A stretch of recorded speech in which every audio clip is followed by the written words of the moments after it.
മലയാറ്റൂർ മൂണ്ടങ്ങമറ്റം സ്വദേശിനിയായിട്ടുള്ള 19-കാരിയായിട്ടുള്ള ചിത്രപ്രിയ ബംഗളൂരുവിൽ ഏവിയേഷൻ കോഴ്സിന് പഠിക്കുന്നവളാണ്. അവൾ ബിരുദ വിദ്യാർത്ഥിനി.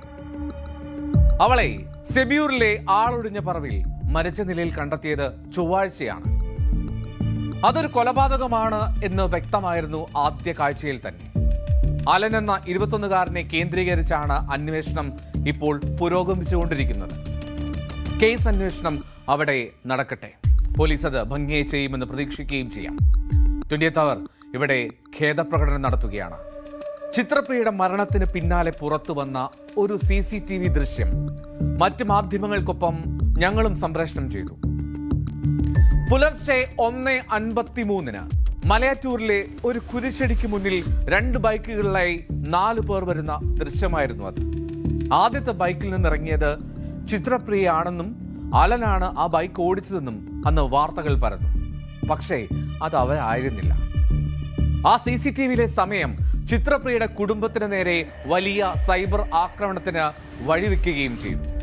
പുലർച്ചെ 2 മണിയോട് അടുക്കുന്ന സമയത്ത് ഇങ്ങനെ കറങ്ങി നടന്നവൾക്ക് അത് വേണം എന്നുവരെ ചിലർ കമന്റ് ചെയ്തു. വലിയൊരു വേദനയെ നിൽക്കുന്ന ആ കുടുംബത്തിന് താങ്ങാൻ കഴിയുന്നതിനും അപ്പുറമായിരുന്നു ആ ആക്രമണം. തെറ്റ് സംഭവിച്ചിട്ടുണ്ടെങ്കിൽ അത് തിരുത്തുക തന്നെ വേണം. മാധ്യമങ്ങളാണെങ്കിലും ചിത്രപ്രിയ ക്ഷമിക്കണം. തെറ്റായ ദൃശ്യങ്ങൾ സംപ്രേഷണം ചെയ്തു പോയതിന്. ചിത്രപ്രിയയുടെ കുടുംബവുമായി സംസാരിച്ചിരുന്നു ഇന്ന് 20th അവർ. അവരോടും നിരുപാധികം ഖേദം പ്രകടിപ്പിക്കുകയാണ്. എല്ലാ മാധ്യമങ്ങളും കൊടുത്തതല്ലേ എന്ന് പറഞ്ഞൊഴിയുന്നില്ല. ഞങ്ങളുടെ തെറ്റിൽ ഞങ്ങൾ ക്ഷമ പറയുന്നു.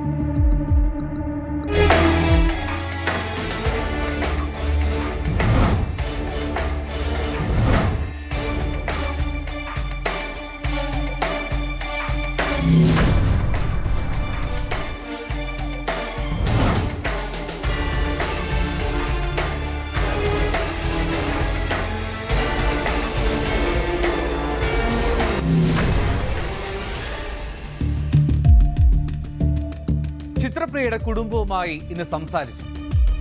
ഇന്നലെ മുതൽ ആ സംസാരം തുടങ്ങിയതാണ്. അതേ തുടർന്നാണ് ഇന്ന് കുറെ കൂടി തുറന്ന് അവർ 20th അവറിനോട് കാര്യങ്ങൾ വിശദീകരിച്ചത്. ആ CCTV ദൃശ്യത്തിന്റെ പേരിൽ വീട്ടുകാർ നേരിട്ട ആക്രമണം അത് പറഞ്ഞറിയിക്കുക പ്രയാസകരമാണ്.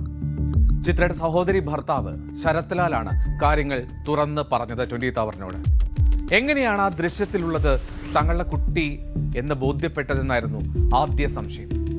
അപ്പോൾ ശരത് ലാൽ തന്നെ പറഞ്ഞു, അതിൽ ഉൾപ്പെട്ടവർ തന്നെ തങ്ങളോട് നേരിട്ട് ബന്ധപ്പെട്ടു. എങ്ങനെയാണ് അവർക്ക് ബോധ്യപ്പെട്ടതെന്ന് ആ കുടുംബം തന്നെ പറയട്ടെ. ഇതിനു മുമ്പ് സോഷ്യൽ മാധ്യമങ്ങളിൽ പ്രചരിച്ചിരുന്ന CCTV വിഷ്വൽസിൽ ഉണ്ടായിരുന്ന ഒറിജിനൽ ആയിട്ടുള്ള ആളുകൾ എന്നെ കോൺടാക്ട് ചെയ്തു. ആ കോൺടാക്ട് ചെയ്തതിന്റെ ഭാഗമായിട്ട് അവർ പറഞ്ഞ കാര്യങ്ങൾ എന്താണെന്ന് വെച്ച് കഴിഞ്ഞാൽ, അവര് സിനിമ കണ്ട് മടങ്ങുന്ന വഴി 1:30 1:45 തോന്നുന്നു. ആ ടൈമിൽ അവരവിടെ പള്ളിയിൽ ഇറങ്ങി, ജസ്റ്റ് ഒന്ന് പള്ളിയിൽ ഇറങ്ങി ഒന്ന് പോയതാണ്. അവരതിൽ ഇൻവോൾവ് ആയതിന് ഭയങ്കര വിഷമമുണ്ട് അവർക്ക്. അവരെന്നെ വിളിച്ച് സങ്കടങ്ങളൊക്കെ പറഞ്ഞു. പിന്നെ അത് മാത്രമല്ല, അവരെനിക്ക് അന്ന് അവിടെ ഉണ്ടായിരുന്ന അവരെടുത്തിരുന്ന കുറച്ച് ഫോട്ടോസ് ഒക്കെ എനിക്ക് വാട്സാപ്പിൽ ഷെയർ ചെയ്തെന്നു. ഞാൻ അവരുടെ കോൺടാക്ട് നമ്പർ പോലീസുമായിട്ട് ഷെയർ ചെയ്തിട്ടുണ്ട്. അവർ ഓൾറെഡി പോലീസുമായിട്ട് സംസാരിച്ച് ഈ വിഷയങ്ങളൊക്കെ പോലീസിന്റെ അടുത്ത് എക്സ്പ്ലെയിൻ ചെയ്തിട്ടുണ്ട്. അപ്പം ഞാൻ ആ വിട്ട വീഡിയോസിന്റെ ഭാഗമായിട്ടാണ് ഇവരിങ്ങനെ ചെയ്തതെന്ന് പറഞ്ഞതിൽ എനിക്ക് ഒരുപാട് സന്തോഷമുണ്ട്. ശരത് ലാല് സോഷ്യൽ മീഡിയയിൽ ഒരു വീഡിയോ പങ്കുവച്ചിരുന്നു. ഇപ്പോൾ നിങ്ങൾ കേട്ടത് 20th അവറിനോട് സംസാരിക്കുന്നതാണ്. അതല്ലാതെ സോഷ്യൽ മീഡിയയിൽ ശരത് ഇക്കാര്യം പോസ്റ്റ് ചെയ്തു. അതിനു മുമ്പ് തന്നെ ഒരു സോഷ്യൽ മീഡിയ ഇൻഫ്ലുവൻസർ, അദ്ദേഹത്തിന്റെ പേര് കോൾ മീ അഖിൽ എന്നാണ്. ഒരു പക്ഷേ പ്രേക്ഷകരിൽ പലരും അദ്ദേഹത്തിന്റെ ഫോളോവേഴ്സ് ആയിരിക്കും. കോൾ മീ അഖിൽ എന്ന ആ ഇൻസ്റ്റാ പേജിൽ അഖിൽദാസ് എന്നാണ് അദ്ദേഹത്തിന്റെ പേര്. അദ്ദേഹം ആ ദൃശ്യം വ്യാജമാണെന്ന് നേരത്തെ തന്നെ പങ്കുവച്ചിരുന്നു. അപ്പോൾ മുതൽ നമ്മൾ അന്വേഷണം തുടങ്ങിയതാണ്. അഖിലിനോടും ഇക്കാര്യത്തിൽ ഒരു വ്യക്തത തേടി. അഖിലിനെ നേരിട്ട് വിളിച്ചാണ് ഫോളോവറായിട്ടുള്ള ഒരു പെൺകുട്ടി, അത് തൻ്റെയും തൻ്റെ ഭർത്താവിൻ്റെയും ദൃശ്യങ്ങളാണ് ഈ പ്രചരിക്കുന്നത് എന്ന് അറിയിക്കുന്നത്. അതായത് ആ പെൺകുട്ടിയും ഭർത്താവുമാണ് ആ ബൈക്കിൽ വന്നിറങ്ങിയത്.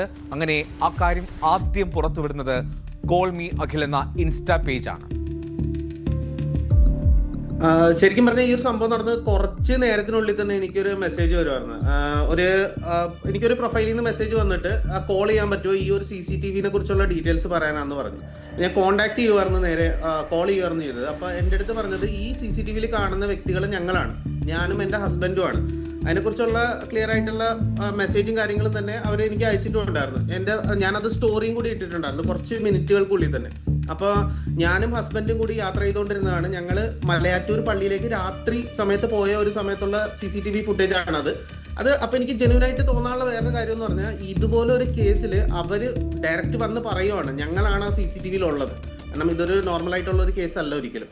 അപ്പോൾ അതിനുശേഷം അവർ മലയാറ്റൂരുള്ള ഫോട്ടോസും കാര്യങ്ങളൊക്കെ അയച്ച്, ആ ഒരു ടൈമിലുള്ള ഫോട്ടോസും കാര്യങ്ങളൊക്കെ അയച്ച് കൺഫർമേഷൻ തന്നതുകൊണ്ടാണ് ഞാൻ വിത്തിൻ ഫ്യൂ മിനിറ്റ്സ് തന്നെ ഞാനത് സ്റ്റോറി ആയിട്ട് ഇടുകയും ചെയ്തിട്ടുണ്ടായിരുന്നു. മേ ബി അത് എനിക്ക് തോന്നുന്നുണ്ട് ന്യൂസുകാരുമായിട്ട് കുറച്ചുകൂടി നമുക്ക് കണക്ട് ആവാൻ പറ്റാത്തതുകൊണ്ടായിരിക്കും ഞങ്ങളെ പോലെയുള്ള ക്രിയേറ്റേഴ്സിനെ ഇവർ പെട്ടെന്ന് കോൺടാക്ട് ചെയ്യുന്നത്. ഒരുപക്ഷെ അതായിരിക്കും കാരണം. അഖിൽ സൂചിപ്പിച്ചതുപോലെ ആ പെൺകുട്ടിക്കോ അവളുടെ ഭർത്താവിനോ മാധ്യമങ്ങളോട് നേരിട്ട് സംസാരിക്കാൻ കഴിഞ്ഞു കാണില്ല. അങ്ങനെ അഖിലിലേക്ക് എത്തി. എങ്ങനെയാണെങ്കിലും ആ ദൃശ്യത്തിൽ ഉള്ളത് തങ്ങളാണെന്ന് ആ ദമ്പതികൾ തുറന്നു പറഞ്ഞത് തന്നെ വലിയ കാര്യം. അതിനും പലരും മടിക്കും. അന്ന് മലയാറ്റൂരിൽ അവർ എത്തിയപ്പോൾ അവരെടുത്ത ഫോട്ടോകൾ ഉൾപ്പെടെ അഖിലിനോട് അവർ പങ്കുവച്ചിരുന്നു. അങ്ങനെയാണ് അവർ ഉറപ്പിക്കുന്നത്, ആ ദൃശ്യങ്ങൾ തങ്ങളുടേതാണ് എന്ന് ബോധ്യപ്പെടുത്തുന്നത്. രാത്രി 1:53 സമയത്ത് ആ കുരിശടിയിൽ വന്നത് അവരാണെന്ന് ഉറപ്പിച്ചു പറയുന്നു ആ കുട്ടികൾ. ആ കുട്ടികളുടെ ആ ഒരു ധൈര്യം, അതാണ് ഏറ്റവും പ്രധാനപ്പെട്ട കാര്യങ്ങളിലൊന്ന് ഈ കാര്യത്തിൽ. അവര് ആ മലയാറ്റൂർ പോയതിന്റെ ഫോട്ടോസും കാര്യങ്ങളും എനിക്ക് ഷെയർ ചെയ്തിട്ടുണ്ടായിരുന്നു. അവര് ക്ലിയർ ആയിട്ട് ആ ഒരു ഫോട്ടോസും കാര്യങ്ങളും എനിക്ക് അയച്ചു തന്നിട്ടായിരുന്നു. അത് കൺഫേം ആയതിനു ശേഷം മാത്രമാണ് ഞാനത് സ്റ്റോറി ഇട്ടത്. അപ്പൊ അവരാദ്യം തന്നെ എന്നോട് പറഞ്ഞൊരു കാര്യം, ഞാൻ കേസ് കൊടുക്കാനായിരുന്നു അവരോട് പറഞ്ഞത്. ഇങ്ങനെ ഒരു CCTV അവരുടെയാണ് സ്പ്രെഡ് ആയിക്കൊണ്ടിരിക്കണമെങ്കിൽ കേസ് കൊടുക്കണമെന്ന് ഞാൻ പറഞ്ഞിട്ടുണ്ടായിരുന്നു. അപ്പൊ അവര് എന്നോട് പറഞ്ഞ മറുപടി എന്ന് പറഞ്ഞാൽ, കേസ് കൊടുത്തു കഴിഞ്ഞാൽ ഞങ്ങൾക്ക് എന്തെങ്കിലും പ്രശ്നം വരുമോ എന്നുള്ള രീതിയിലാണ്. അപ്പൊ ആ ഒരു രീതിയിൽ എനിക്ക് അറിയില്ല. പക്ഷെ എന്തായാലും ആള് ഈ പറയുന്ന രീതിയിൽ പല സ്ഥലങ്ങളിലും പബ്ലിക്കായിട്ട് ഇപ്പൊ കമന്റ് ഇടുന്നത് ഞാൻ കണ്ടിട്ടുണ്ടായിരുന്നു.